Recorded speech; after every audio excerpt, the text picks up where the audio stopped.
Caboose!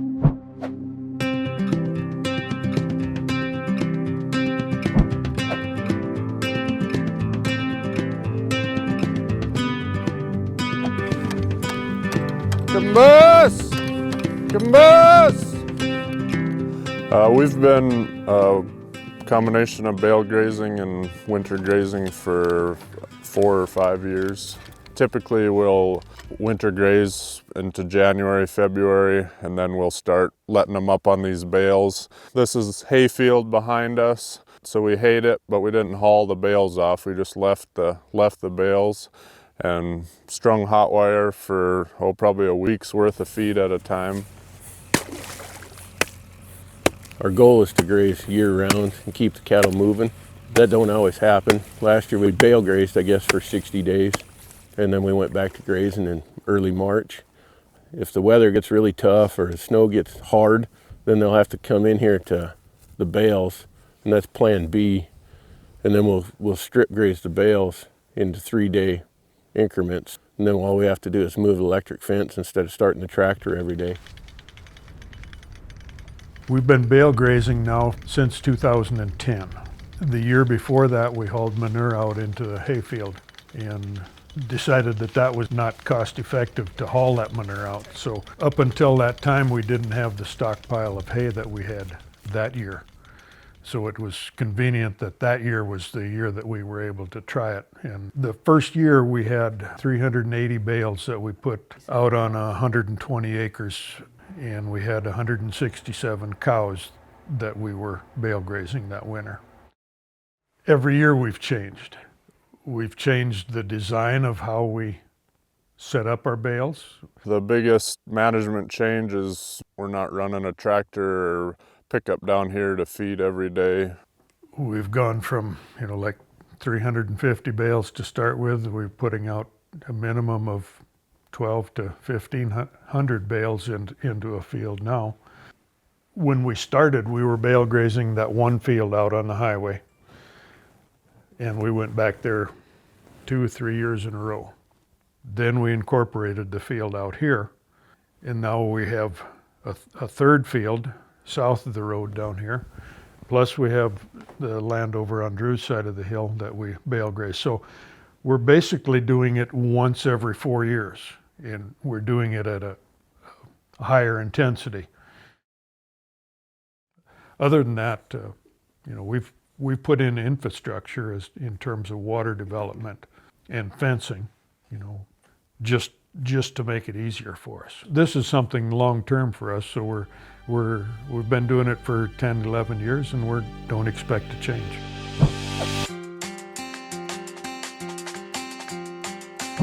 When we started out, it was because our hayfield was a pretty well degraded soil conditions, and we put the bales on top of the hills where there was open soil, no organic matter laying on the ground, and our purpose was to bring that into production, and we have. Now in those same hayfields, it doesn't matter where we put those bales. We put them where we have the least expense in moving them right now. For us, we do our winter setup in August, September. We use pretty much all fiberglass posts. We put those fiberglass posts in the fields where we want our fences to be. And then we come back after most of the rain and the late season rains are done, and then we'll go back and we'll set the bales out in those fenced areas. We have got where it didn't have enough posts to do the whole thing. I've drilled lots of holes with just a cordless drill and a masonry bit and stabbed the post in, and we've got along fine with that. It's just, if you got the material, it's handier to have the posts in the ground for us before we start bale grazing.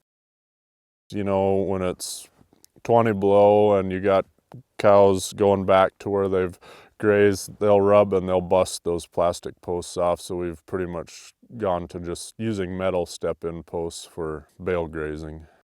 One of the things that we learned right away is that those bales act as their own windbreak. The cows will line up in a V behind them and protect themselves, and then the cows will kind of rotate into place where they all get something to eat. We learned that you have to bale graze into the wind rather than with the wind. so that they have those bales as windbreaks.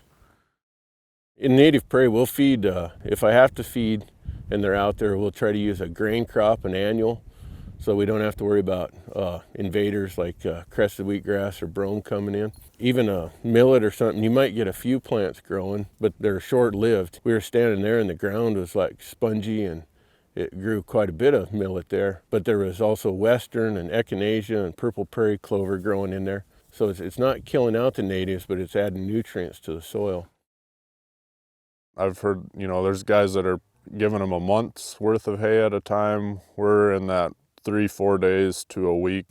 We're using galvanized aircraft cable, and I got a drill that we wind the cable up with, so it really doesn't take much time. I can handle the labor of a 4-day, week-long move. It works for us at that level, I guess. So we move every 2 to 3 days, usually on a strip like that. It takes me about 9 minutes to move that fence, You go out there, and if you're checking water anyway, and you can roll that fence up, and you can do that on a daily move or anything, and really balance out them cows' nutrition. And it's a time to be around the cows and observe them too, and so they get used to you, and you can see if something's wrong. We've been in a fairly intense rotational program in our grazing system year-round. So we move our cows all summer long, between 4 and 7 days probably. And all we have to do is drive out and honk the horn, and they come. And most times if we're a day late, they're waiting at the gate for you.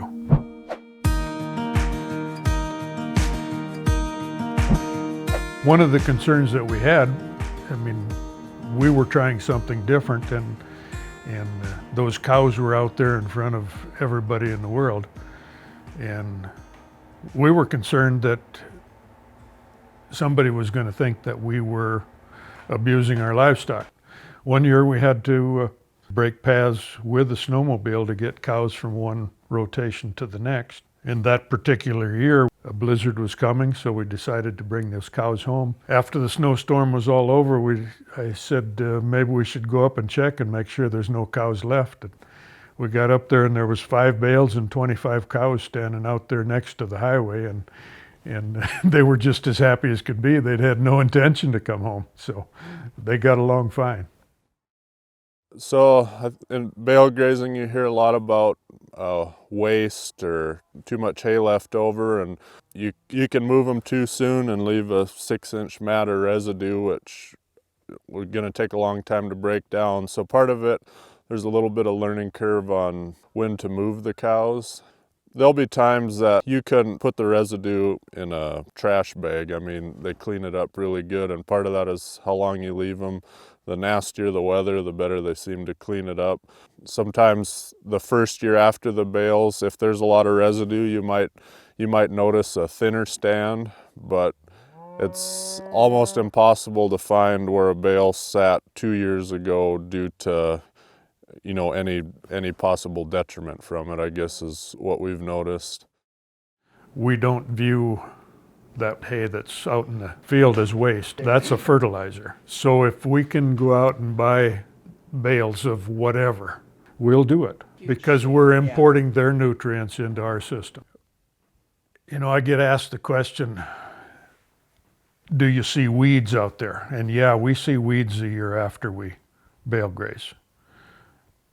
But the first thing the cows go to eat when they get access to those spots are the weeds. They go to the green weeds and they eat those.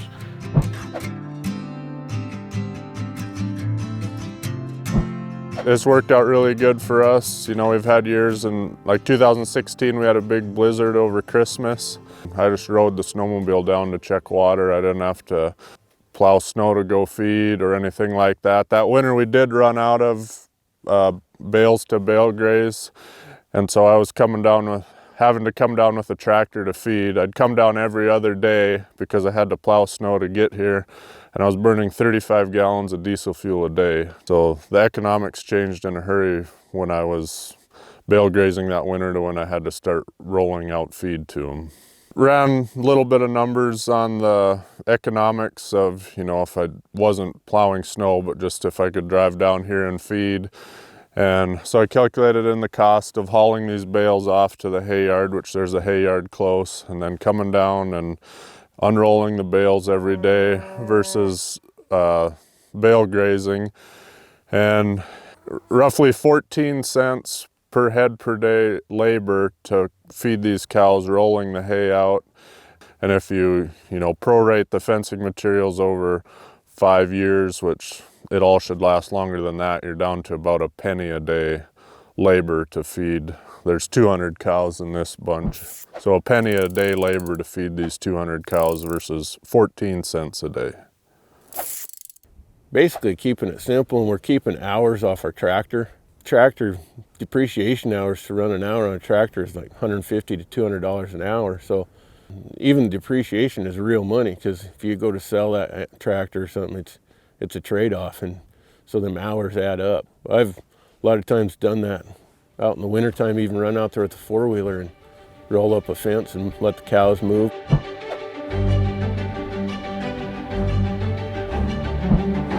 The biggest improvement, just notice visually, is, like I said, these are all hay fields, so we'll hay them every year, but we bale graze back on them.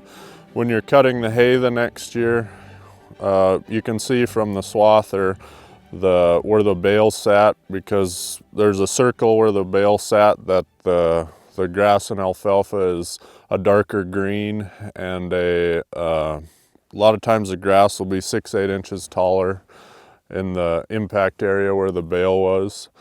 And even in the regrowth after haying, you could see increase in production where those bales had sat versus the area where there hadn't been a bale sitting the year before. I get asked the question, how much have you seen improvement? And yeah, I think we get almost a third more hay production now than we had before bale grazing. Probably because of increased nitrogen from the manure and the urine that's out there. But part of it is because of the amount of moisture that you conserve out there too. They trample in some of those washed out areas that used to be runoff areas. They've rounded those off. They've smoothed them, so when it comes to making hay, it's an easier process. The cattle are bale grazing, but they're also grazing the regrowth alfalfa and the regrowth grass when they go into these areas. So, we're getting quite a few animal days an acre doing it this way. Last year we had phenomenal moisture, so the hay production was really good, but we were pushing 100 animal days an acre on these hay field bale grazing on just the material that came off those fields, which is pretty incredible for this area.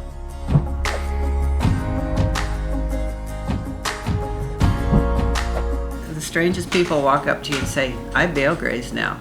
And it can be anywhere from a dozen bales. Or we have a neighbor that if a storm's coming, he feeds for 2 days. The FFA teacher up in town, he says, I feed on the weekends for the week. I couldn't have my day job if, the best thing about it is you make it work for you. You make the cattle work for you. We spend our many years working for our cattle, and we're trying to reverse that so we can do what we like to do, but do it longer with less wear and tear.